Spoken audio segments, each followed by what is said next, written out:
My face is gonna catch on fire. I'm gonna be lit, literally. God, so bad. I feel like Lucas.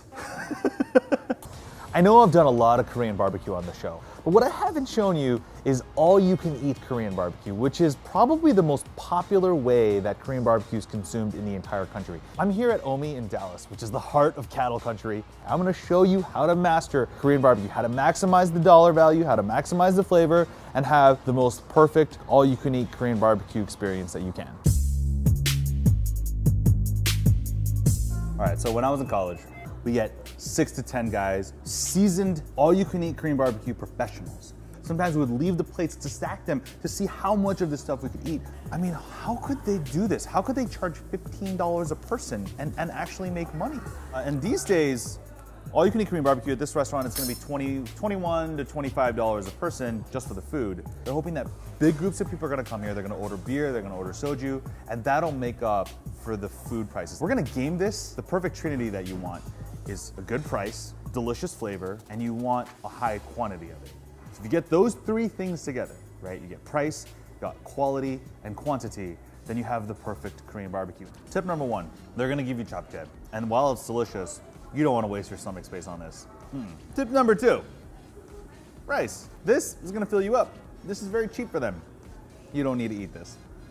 Put it to the side. Lettuce. Actually, these are good. The salad especially usually comes lightly dressed, and so that acidity and that crunch is actually gonna allow you to eat more meat. And that is the goal. The goal is to eat as much meat and delicious things as possible. I'm gonna start out with what I think is possibly the most iconic all-you-can-eat Korean barbecue meat, and that's chadolbegi. This cut of meat is not one that was, I think, really popular before all-you-can-eat started as a format. These places needed a cut of meat that was easy to cook, but it wasn't expensive. It's not necessarily well marbled. It's really conducive to banchan, so you want to have a little sliver of kimchi with it. I mean, it's good. It's fine. You know, it's good. It's basic.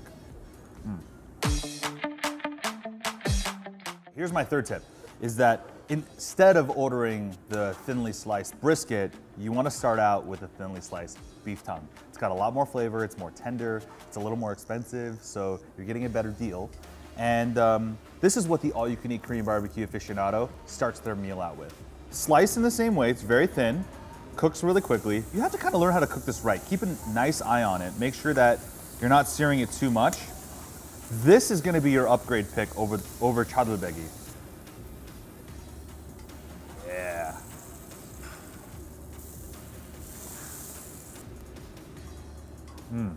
What you wanna do is balance the meal out with banchan, things that are crunchy, because you don't just want to chew on meat. You know, you're gonna get bored of that. It's refreshing, it's pickled, a little spicy, and that kind of gets you going so that you can have more meat. I'm gonna wait for the grill to get a little hot, because that is, I think, the biggest mistake. You do not want to start out with cold grill.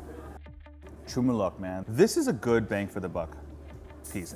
Little more cooking time, depending on how you like it. I'm gonna try to cook mine, let's say around the, medium to medium rare.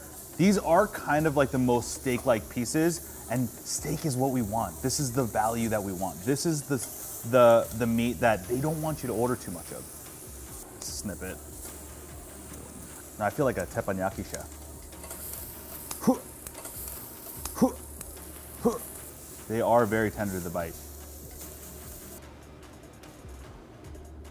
Tasty morsels.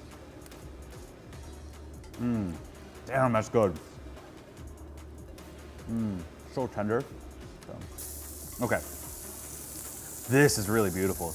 I feel like because we're in Texas, we're getting a little bit more of this amazing beef.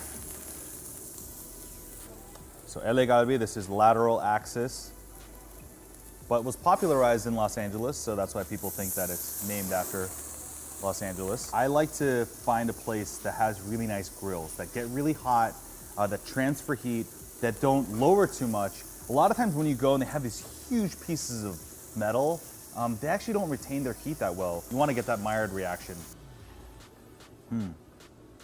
So real pros go for the cartilage here. My teeth kind of suck. I mean, this isn't dry age. It's not prime grade, but it's very, very good. If you were to go to Korea and order one platter of this, one serving, I mean, that alone will be well over $20, maybe $30.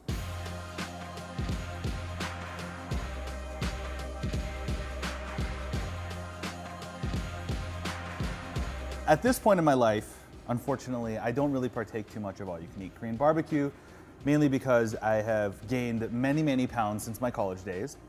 And it's just not really healthy. Like, when you're in your 20s, you feel like you can do anything and you can survive anything. And my body cannot survive this much cholesterol and fat and calories anymore.